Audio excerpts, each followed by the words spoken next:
Welcome to Perspectives El Paso. I'm Leon Blevins, Professor of Government at El Paso Community College. This is January of 2016. 50 years ago, at this time, I was teaching and studying at Texas Western College, and it changed its name at that time to UT El Paso. It was a momentous time in the life of American sports history because during that season, Don Haskins, the coach of the team, started with 5 black athletes, and it began to break the color line in American sports, made sports history. Eventually, the entire team and the coach were inducted into the National Basketball Hall of Fame. In 1986, Willie Cager and his family moved next door to my family, and Willie had been a member of that team. So I interviewed Willie in March of 2011, and we're going to bring that one back up and let you see it again. When Willie went to some of the occasions where they were honored, Barbara Miller Cager went with him, and she brought me back some collectibles such as t-shirts and caps. I have wonderful memories about 1966, 1986, and here we are. I recently have done some shows about UTEP and its current history, and now I'm going to do some future programs about 2016, the 50th anniversary year of the Texas Western Miners, national champions. Now we welcome Willie Cager. Good to see you. Nice to see you. Nice to see you. We need to let the audience know that you and your family moved next door to us in 1986. And so we've grown to love you and Barbara, your wife, and your 3 children. And so it's a wonderful thing to get acquainted with you over the years and reminisce a little bit about 1966 in those years. Just a tad, huh? Just a tad. Telling the old stories, right? Yeah. For this program, I want us to take it maybe in 3 major parts. First, of you and your teammates coming down from New York and your reaction to West Texas and the team that you developed with Don Haskins, the Bear, a classic coach of old-time basketball, right? Right. The old style of basketball. Old style. Okay. And so I got to know him some in the faculty lounge during those years. So here we go. Let's do that. And then we want to look at the game. Do you remember the date of the championship game? The 19th. The 19th? Yeah, 19th. March the 19th, Yeah. Okay. You might want to confuse that with June the 19th sometime. March the 19th of 1966. I remember we were watching it in our little apartment on black and white television, and when that game was going on and key plays being made and the victory, my wife threw a plate of tuna fish sandwiches all over the room. She was so excited about that. And I'm sure that was happening in different places around El Paso. People were so excited. Well, everybody was just cheering and hollering, and it was just a joy in El Paso. Oh, I tell you, and where you were. And then we want to close out today with the nonprofit foundation that you've set up to help young people. Yeah. Okay, so let's go back first. You coming from New York. Where in New York were you from, and how did you get into basketball there? Well, I'm from New York City or South Bronx, right? Original ghettos. The ghetto, okay. Right. Which come Hilton White. Actually, I was playing 3-on-3 with the guys that played for Hilton White, and he wanted me to play on my team, play on his team. I said, well, yeah, I'll go ahead and consider that. Was he African American? Yes, he was. Okay. Yeah.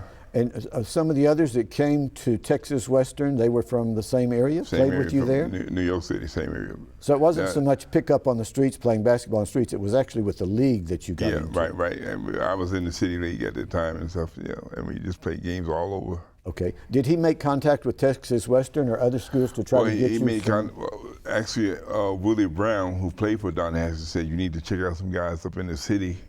That's pretty good. So that's where we got started there. You weren't just pretty good. Well, you turned out to be great.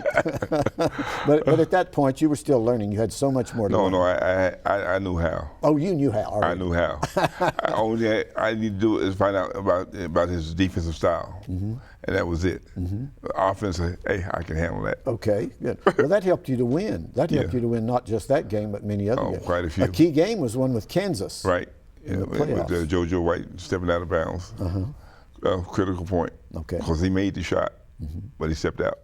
Okay. What about your relationship to the coach, the Bear? Was he tough? Was he tough on you? Mean, ornery. He didn't want to do his way or not at all. Okay. Simple as that. I mean, he was strict.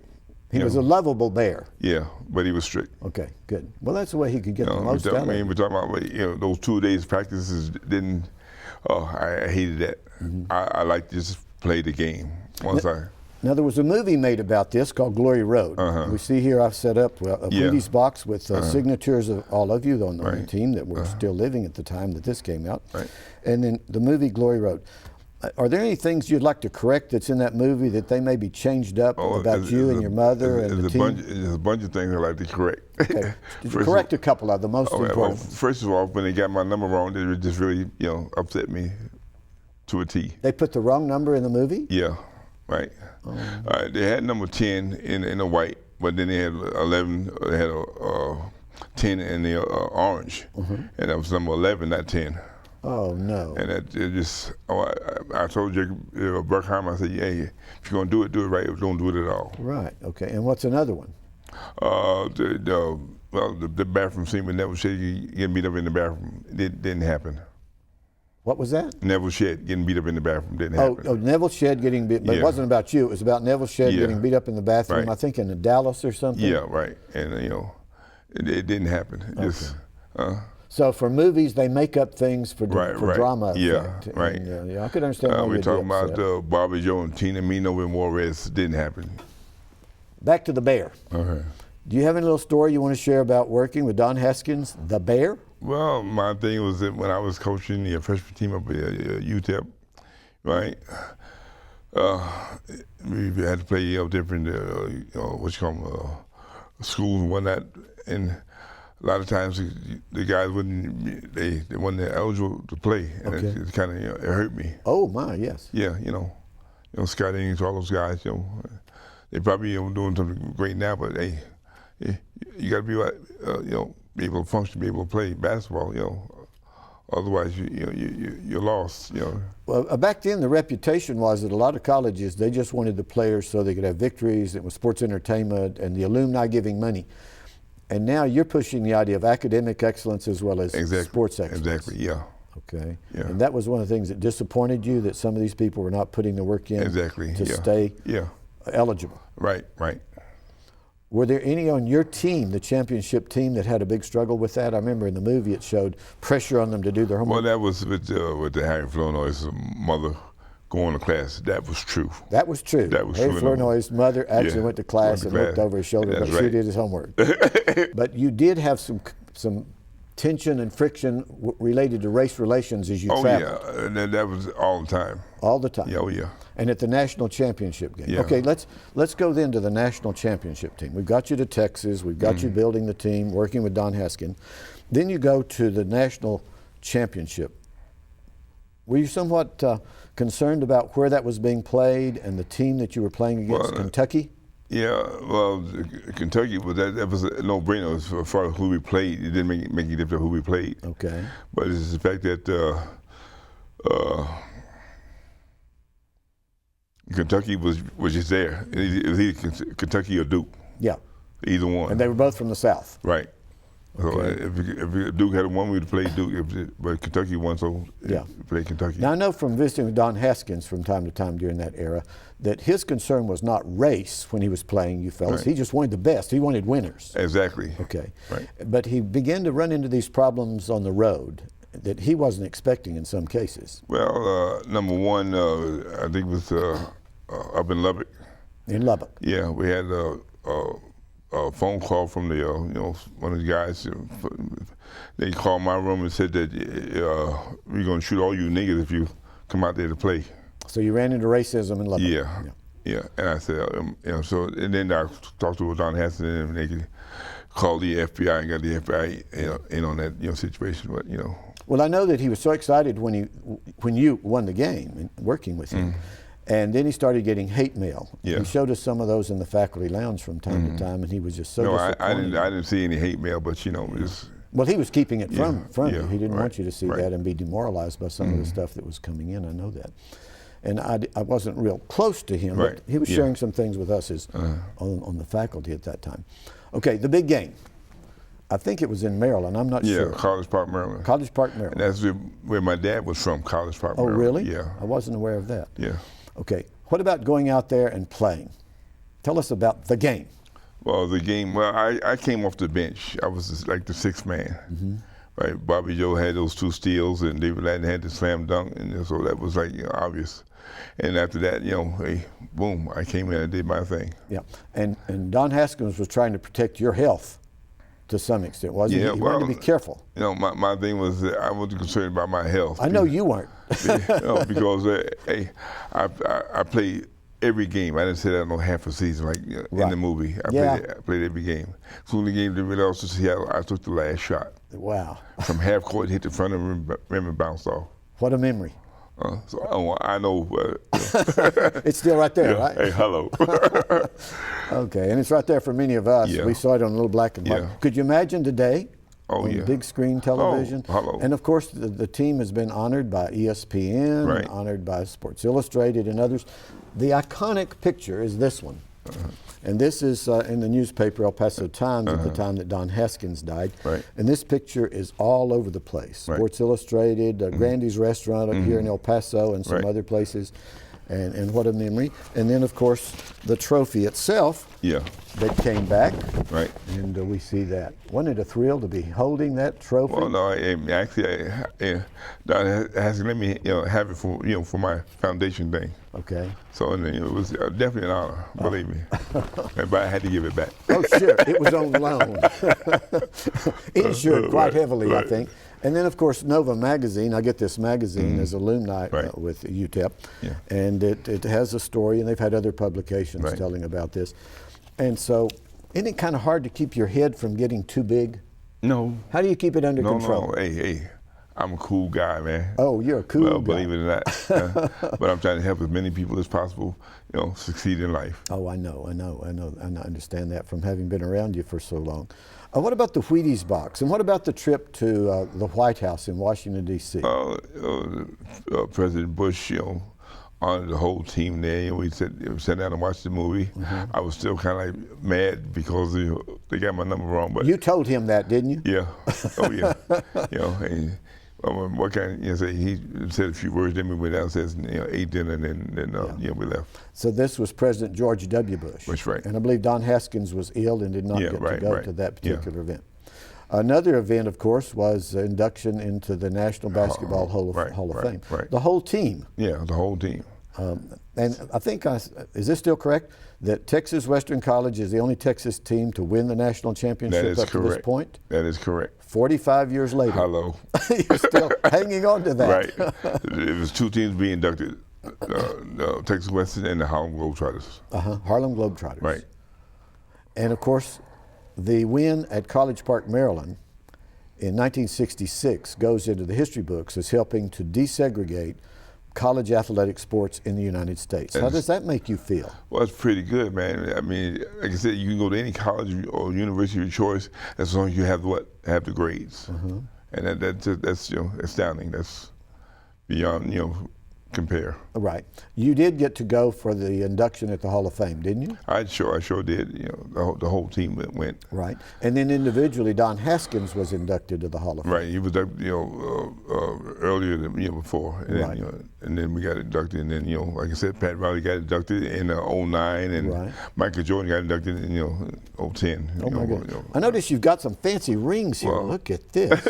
Now, do these have something to do with those honors? Oh, just a tad. Okay, what's this one?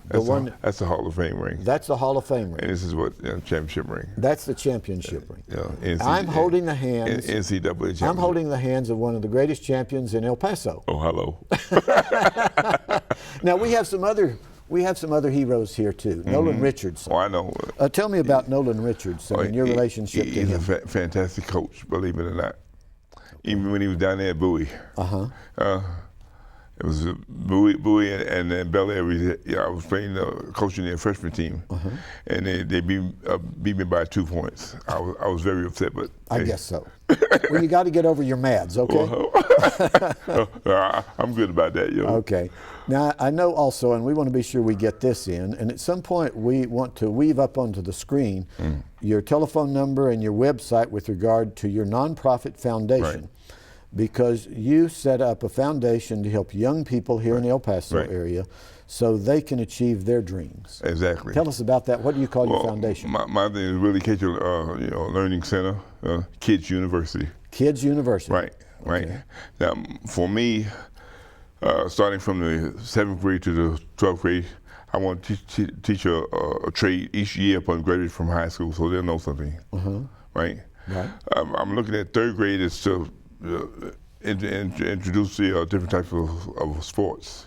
Now, how many kids do you have at any one time at this Kids University? I had 105 teams at one time. 105 teams? Yeah, teams. And where, all with the Athletic School District. Yeah, all over the Athletic School District. So do you have one place or facility you operate out of? I have quite a few places that I have to travel in. Thomas Manor, Constance Hobart, Okay. So you have your office. I have my office, And then you work into these schools, mainly in the Athletic School District, exactly. working with the kids, training them. Where do you get your coaches that work with them? Well, my son is one of them. Okay, your son. Yeah, he does real well as far as teaching them the fundamentals. Seems like I went to both of your sons' weddings. Right, that is correct. Oh, that's right. And then you have grandchildren. I just love your grandkids. And also, it's just a family thing. Don't you like that aspect about El Paso? Family affair. That it's one big city, but it's like a family. We're close to each other. See, I want everybody to be what family. Simple as that. Okay. When you're family, you can get things done. Tell me about some success stories with some of the kids that you have gone through your program. Well, a lot of them was already coaching and teaching at the Athletic School District. Okay. Believe it or not. Okay. One or two coaches. So they have actually moved into the coaching field, making a living out of it. Okay. Which is fantastic. Are you concerned right now? We're having a big budget problem in the United States and a budget problem in Texas about them wanting to cut out some funds. They already cut out some funds, the Title IV money and whatnot, just erase it, totally. So that's why I have to do things on my own, right. I'm trying to get in touch with David Stern, Michael Jordan, Pat Riley, to help me out with what I want to build in favor, big learning center in favor for the kids. You're working toward building a big learning center. Why did you select Fabens? Well, it's got lots of land. Lots of land. Yeah, and it's well, we're talking about from Van Horn to Ampton, Texas. That's all of El Paso. Okay. Including the private schools and the homeschool and stuff too. They need to be involved with that. But that would involve some transportation costs. Exactly. Well, we're going to, right now, we're going to basically try to do a can drive and just give cans and just, do all the crushed cans and stuff. Yeah, right. Right. Now, you've told me that you're looking at retirement, and you're going to have a fundraiser there, aren't you? Yeah, I'm retiring June 25th at the Civic Center downtown. June when? 25th. 25th of 2011, Civic Center downtown. Right. So how much are you going to hit me up for a donation to come and eat? Well, I don't know, but the dinner is like $100 for a single and $125 for a couple. $125 for a couple. Right. Okay. So it's and it seats 3,000. Yeah. I need to see 3,000 there. Well, we got around it. Maybe this show will generate about 2,500 of those anyway. See if we can fill that place up. Yeah. Neville Shedd is going to be the guest speaker. Neville Shedd, the guest speaker. Right. I bet he's going to say some nice things about you. I hope so. I hope so. Oh, great. Well, most of your teammates from that era are still alive. Yeah. Only one that passed away is Bobby Joe Hill. Bobby Joe Hill. And he was a firecracker out on the floor that night of the championship game. Super duper speed. Fast. He wasn't as tall as you. No, but he was quick. He was quick and fast, and he could steal those balls away from the others. So each of you had your own skills that you could put into that game to win that victory. That's what it's all about. It's a team effort. Hello. Yeah, you can't do it alone. That's one of the lessons you teach your young people. There you go. Character. Team effort. And team effort. Okay. Anything that I've overlooked? There are just so many things. You tell me. I'm almost speechless because there's just so much we could talk about. I don't know exactly. No, my thing is, I want all the kids to be productive in life. Simple as that. I'm going to try to build learning for everybody. Like I said, all sports, not just basketball, all sports.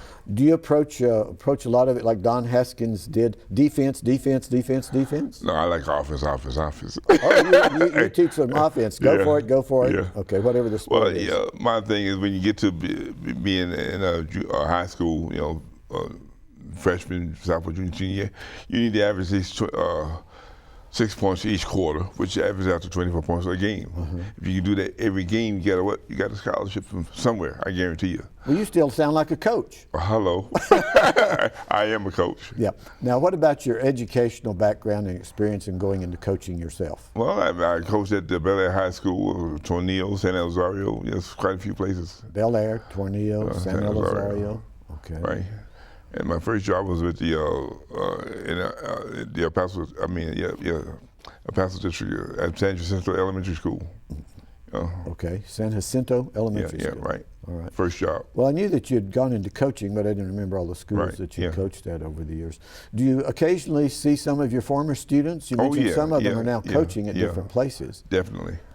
And they got good business, smart business, so. Yeah, so they're out in the business world. Right. Do you have some goals beyond retirement?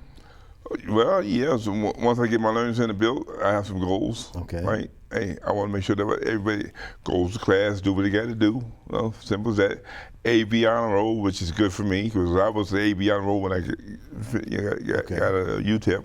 So you're going to be #1 coach, cheerleader. Hello. Get out there, get this job done. Hey, you right. coaches, you better do it right, do it the way I taught you. And you young people, there's different types of coaching, but you need to coach it the right way. Okay. Learn the fundamentals first before you do anything at all. Well, if you learn the wrong way, you keep doing things the wrong way. Exactly. And so if you get the fundamentals down, you can go from there and Done. keep doing that. So we look for you not to just be retired and sit around and watch the sports. Oh no! I'm gonna keep rolling until I reach my dream, my goal. I want to have the first NCAA championship in Blevins, believe it or not. First NCAA championship in Blevins. Yeah, both boys and girls. I want to seating capacity is 32,000. That's a big dream. Hello. That's going to take quite a bit of money. Well, guess what? Yeah. I think I got the right people that's going to help me out right now. As far as Well, you don't think small and you don't dream small. Thank you. And that's probably what helped win the championship for you and your teammates back then. Well, no, the championship was like automatic. Oh, automatic. Well, you're so self-confident, Willie. Hey, believe me, it didn't matter who got there. Just whatever it was. Who you played, you were going to beat. Yeah, done. Okay. Bottom line. Okay. Well, I know that I didn't have any of your starting lineup in my classes back in 1965 or 66. I had the football team players in my classes back then primarily, so we didn't get acquainted back then. Yeah. But we certainly followed your career. Well, it's been a good one. You remember the parade that we had? We went out there and watched the parade. That was down between the buildings at then Texas Western. And then they changed the name of us. How do you feel about that? It's now called UTEP and not Texas Western College. Well, it had to change because of now it's a university status. Right, yeah. That's all. Other than that, it's still Texas Western College. And I have one of the T-shirts that you and your group put out that says Texas Western College in 1966. There you go. You autographed that for me. I wonder how much that's going to be. How much could we auction that off for down at the I have no idea. Now you have been auctioning off some basketballs and things. I'm selling pictures with the whole team right now, for $20 to help the foundation. I'm selling my picture, which is $5. Well, you're worth $5. Well, hello. Thank you very much. Well, I wish you well in your retirement and whatever you do. And if you need help, we have a few bucks that we might shovel along your way. I appreciate it. I appreciate it. Well, Willie, it's great to have you here. And as I said, it's an honor to shake hands with a national champion. All right. Okay. Thank you. I wish we had more time to talk about this, but that's our time for this program called Perspectives El Paso. So we hope you now have a better perspective on African American history in El Paso and the game. Worsley of Texas Western. Texas Western now leads 43-38. At the free throw line, he lobs to Berger, who takes the shot. Good. Breaks out to the free throw line in the 3-second zone. A fall-away shot. Beautiful tap by Clark. Conley recovers. Back to Berger. Turn-around jump shot. That's no good. Beautiful tap by Willie Cager. Jump shot goes up good. Texas Western broke a 9-9 tie with a free throw, and Kentucky hadn't caught up center. Hill hits again from the outside. Drives into the 3-second zone. Passes out. Jump shot to the side is good. 62-54. Miners lead by 8. Tallis to Conley. On the left side, a jump shot. Good. 68-61. Texas Western by 7. He lays it up, no good. Put up again, no good. Now Latin lays it in, good. 71-61, Texas Western. Berger on the pivot, turns and takes a jump shot. Good. But still trailing 72-65, and the ball game is over. As Kentucky has lost the championship game for the first time in their history.